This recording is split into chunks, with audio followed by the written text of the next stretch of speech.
ये है the Mandalorian season 1 episode number 2। इससे पहले हमने एपिसोड नंबर 1 पहले एक्सप्लेन कर दिया है। उसे देखने के लिए आप चैनल पर जाकर द मैंडोलोरियन प्लेलिस्ट चेक कर सकते हैं। तो एपिसोड नंबर 2 शुरू होता उस बच्चे को लेकर अपनी शिप की ओर निकलता है, मगर उसी रास्ते में मैंडोलोरियन के ऊपर कुछ उसी की तरह हंटर अटैक कर देते हैं। इसका मतलब वो सब भी यहाँ पर इसी बच्चे को ढूंढने आए थे, क्योंकि उन सबके पास भी वही ट्रैकर होता है जो उस बच्चे को ही ट्रैक कर रहा होता है। इसे देखकर मैंडोलोरियन समझ जाता है कि इस बच्चे को ढूंढने यहाँ पर काफी सारे शिकारी आते जा रहे हैं। इसके बाद मैंडो उस बच्चे को लेकर अगले दिन अपने शिप के पास पहुंच जाता है, लेकिन वो अपने शिप के पास देखता है कि इस ग्रह के कुछ अजीब से दिखने वाले क्रीचर, जिनको जावा बोला जाता है, वो सभी उसके शिप से काफी ज्यादा पार्ट चोरी कर चुके हैं, क्योंकि इन जावास का काम यही है, किसी भी चीजों के पार्ट चोरी कर लेना। अब उन्हें देखते ही मैंडो उनमें से एक पर गोली चला देता है, जिस कारण से वो सभी अपने शिप की मदद से वहाँ से भागना शुरू कर देते हैं। मगर मैंडो अपने पार्ट्स के लिए उनका काफी पीछा करता है और वो उन्हें रोकने की काफी कोशिश करता है। अब मैंडो की पूरी कोशिश के बाद भी वो जावास को नहीं रोक पाता है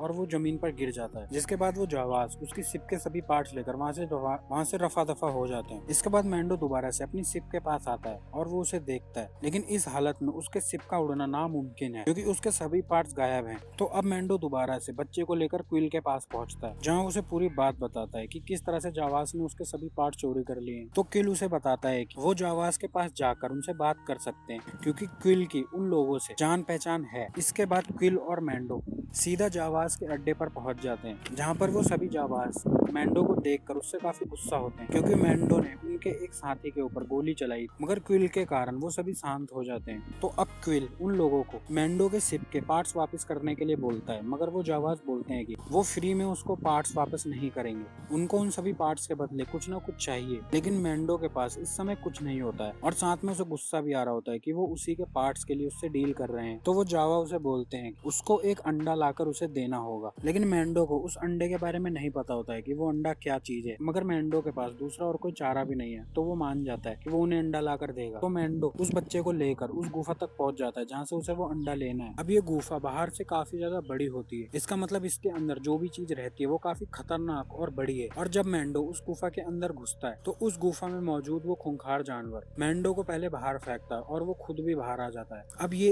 एक राइनो जैसा काफी खतरनाक जानवर होता है, जो मैंडो को देखकर ही उस पर अटैक करना शुरू कर देता है, क्योंकि वो अंदर रखे अपने अंडे को प्रोटेक्ट कर रहा होता है। और ये जानवर मैंडो के ऊपर काफी भारी पड़ता है, जिसमें वो मैंडो को काफी सारी टक्करें मारता है। और एंड में वो फाइनली मैंडो को कुचलने ही वाला होता है कि दूर से ये सब देख बच्चा अपना एक हाथ ऊपर उठाता है और वो देखते ही देखते अपनी शक्तियों से उस पूरे जानवर को हवा में उठा लेता है और उससे दोबारा से जमीन पर पटक देता है, जिसके बाद वो खुद भी बेहोश हो जाता है। अब ये देखकर मैंडो समझ जाता है कि ये बच्चा कोई नॉर्मल बच्चा नहीं है, ये काफी शक्तिशाली बच्चा है और इसके पास काफी सारी ताकतें हैं, जिस कारण से क्लाइंट ने इस बच्चे को लाने के लिए इतने सारे हंटर्स को वहां पर भेजा था और साथ में इसकी कोई डिटेल भी नहीं थी। मगर इसके बाद मैंडो उस गुफा के अंदर से अंडा निकालता है और वो उस अंडे को लेकर सीधा जावा के पास पहुंच जाता है और वो सीधा जाकर उस अंडे को जावास को दे देता है। इस अंडे को पाकर वो सभी जावास काफी ज्यादा खुश होते हैं और वो उनकी आंखों के सामने उस अंडे को काट कर उस अंडे के अंदर पड़े लिक्विड को सभी मिलकर खाना शुरू कर देते हैं। इन लोगों को इस अंडे को केवल खाना था। तो इसके बाद वो सभी जावास मैंडो को उसके शिप के सभी पार्ट्स वापस कर देते और वो उन सभी पार्ट्स को लेकर अपने शिप तक पहुंच जाता है। मगर यहाँ पर मैंडो क्विल को बच्चे की वो बात बताता है कि किस तरह से उसने अपनी शक्तियों से उस पूरे जानवर को हवा में उठा दिया, लेकिन साथ में वो खुद भी बेहोश हो गया। लेकिन इस समय क्विल को कोई भी बात समझ में नहीं आती है। खैर, अब क्विल मैंडो की दोबारा से हेल्प करता है, जिसमें वो सभी पार्ट्स को अपनी मेहनत और स्पीड से शिप में सही जगह फिट कर देता है, जिस कारण से उसका शिप कुछ ही घंटों में ठीक हो जाता है। तो अब मैंडो वहाँ से जाने के लिए तैयार हो जाता है, मगर वो जाने से पहले क्विल को थैंक्स बोलते हुए बोलता है कि वो एक काफी होनहार है, अगर वो चाहे तो वो उसके साथ चल सकता है और वो उसके लिए काम कर सकता है, क्योंकि उसको भी एक ऐसे ही आदमी की जरूरत है। लेकिन क्विल बोलता है कि उसकी पूरी जिंदगी दूसरों के लिए काम करते हुए ही निकल गई और अब वो अपनी जिंदगी बची